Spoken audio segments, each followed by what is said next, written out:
ઓમ શ્રી પરમાત્મને નમઃ. શ્રીમદ ભગવદ્ ગીતા અધ્યાય 14. આજે આપણે શ્લોક ક્રમાંક 14 વિશે જાણીશું. તાત્કાલિક વધેલા ગુણોની વૃત્તિઓનું ફળ શું હોય છે તેને ભગવાન 14 અને 15મા શ્લોકમાં બતાવે છે. આજના શ્લોકમાં ભગવાન શું કહે છે આપણે જોઈએ. શ્રી ભગવાન ઉવાચ યદા સત્વે પ્રવૃદ્ધે તુ પ્રલયં યાતિ દેહભૃત તદોત્તમવિદાન લોકાન અમલાન પ્રતિપદ્યતે. શ્રી ભગવાન અર્જુનને કહે છે, જ્યારે સત્વગુણ વધ્યો હોય ત્યારે આ માણસ મૃત્યુ પામે છે તો ઉત્તમ કર્મ કરનારાઓના દિવ્ય નિર્મળ સ્વર્ગ આદિ લોકોને પામે છે.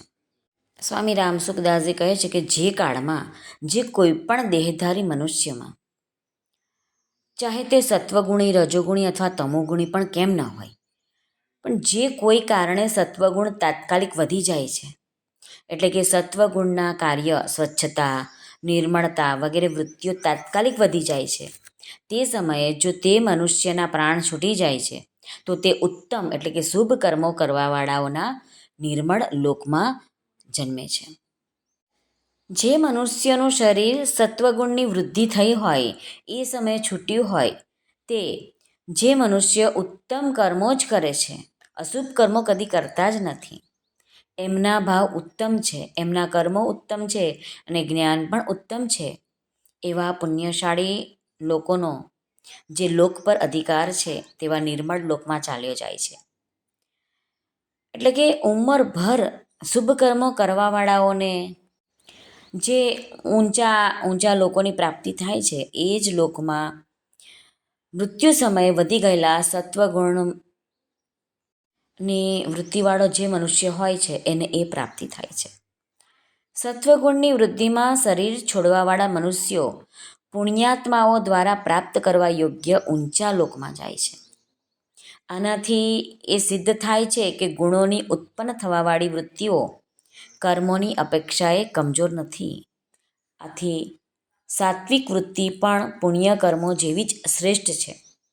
આ દ્રષ્ટિએ પુણ્યકર્મોમાં પણ ભાવનું જ મહત્ત્વ છે, પુણ્યકર્મ વિશેષનું નહીં. એટલા માટે સાત્વિક ભાવનું સ્થાન બહુ જ ઊંચું છે. પદાર્થ, ક્રિયા, ભાવ, ઉદ્દેશ્ય આ ચારેય ક્રમશઃ એકબીજાથી ઊંચા હોય છે. કોઈ પણ લોકમાં સ્થૂળની અપેક્ષાએ સૂક્ષ્મનો આહાર ઓછો હોય છે. જેમ કે દેવતાઓ સૂક્ષ્મ હોવાથી કેવળ સુગંધથી જ તૃપ્ત થઈ જાય છે. હા, સ્થૂળની અપેક્ષાએ સૂક્ષ્મમાં શક્તિ અવશ્ય અધિક હોય છે. આ જ કારણ છે કે સૂક્ષ્મ ભાવની વિશેષતાથી અંત સમયે સત્વગુણની વૃદ્ધિ મનુષ્યને ઊંચા લોકમાં લઈ જાય છે. અમલાન, ભગવાનનું કહેવાનું એ જ અર્થ છે કે સત્વગુણનું સ્વરૂપ નિર્મળ છે. આથી સત્વગુણ વધતા જે દેહ છોડે છે તેને નિર્મળ લોકની જ પ્રાપ્તિ થાય છે. અહીં આપણને એમ શંકા થાય છે કે આજીવન શુભ કરવાવાળાઓ જે છે તેને જે લોકની પ્રાપ્તિ થાય, તે લોકમાં સત્વગુણની વૃત્તિ વધતા દેહ છોડનારને કેવી રીતે એની પ્રાપ્તિ થાય? તો ભગવાનની આ એક વિશેષ છૂટ છે કે અંતકાળમાં મનુષ્યની જેવી મતિ હોય છે તેવી જ તેની ગતિ થાય છે. યામતી સા ગતિ.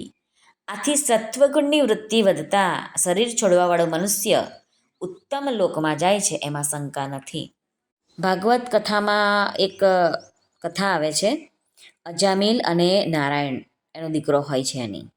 અજામિલે આખી જિંદગી કુકર્મો કર્યા હોય છે, પરંતુ કોઈક સંતના કહેવાથી એના દીકરાનું નામ નારાયણ પાડ્યું, અને જ્યારે મૃત્યુનો સમય આવે છે ત્યારે યમરાજના દૂતો આ અજામિલને લેવા માટે આવે છે અને એને કષ્ટ આપે છે. ત્યારે અજામિલ ડરી જાય છે અને નારાયણ ધાજે, નારાયણ આવજે એમ બૂમાબૂમ કરે છે. ત્યારે તુરત જ નારાયણના દૂતો આવી જાય છે, નારાયણના પાર્ષદો આવી જાય છે અને યમરાજાના દૂતોમાંથી છોડાવે છે. ત્યારે યમરાજના દૂતો કહે છે વિષ્ણુના પાર્ષદોને કે આ તમારા નારાયણને નથી બોલાવતા, આ તો એના દીકરા નારાયણને બોલાવે છે. ત્યારે નારાયણના પાર્ષદો કહે છે, વિષ્ણુના પાર્ષદો, કે ગમે તેમ અમારા ભગવાનનું નામ તો લીધું છે ને, એટલે એને તમારી પાસે યમરાજા પાસે નહીં મોકલવામાં આવે, એને અમારા નારાયણ પાસે જ લઈ જવામાં આવશે.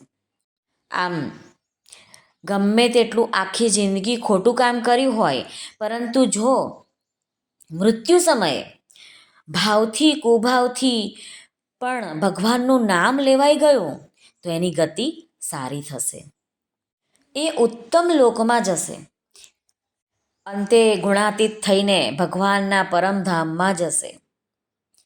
શ્રી કૃષ્ણ અર્પણમસ્તુ. સર્વને ભાવથી જય શ્રી કૃષ્ણ. રાધે રાધે. હરિઓમ તત્સત.